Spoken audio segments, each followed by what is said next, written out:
यो भिडियोमा मोटोपनको बारेमा केही कुरा प्रस्तुत गर्नेछु। मोटोपनले धेरै समस्या पैदा गर्न सक्छ, जस्तै कि हाड जोड्नी सम्बन्धी समस्या, बाथरोग, घुँडा पैतालामा समस्या, मस्तिष्कघात, मुटु सम्बन्धी समस्या, मधुमेह, उच्च रक्तचाप, पित्तथैलीमा समस्या देखा पर्न सक्छ। साथसाथै श्वास फेर्न गाह्रो हुने तथा घुर्ने समस्या देखा पर्न सक्छ।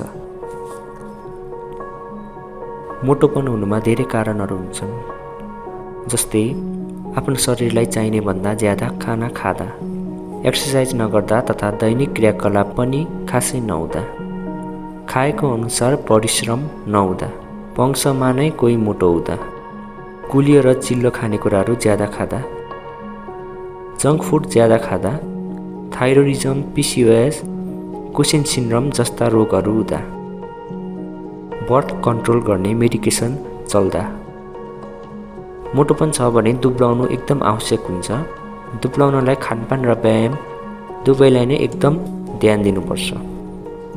सुरुमा त आफू मोटो छु कि छुइनँ भनेर पत्ता लगाउनु पर्यो।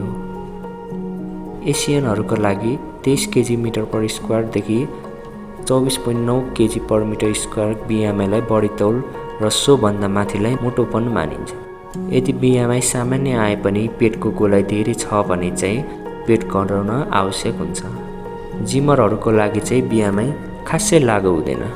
यदि तपाईँ पनि दुब्लाउन चाहनुहुन्छ भने यो भिडियोलाई चेक गर्नुहोला।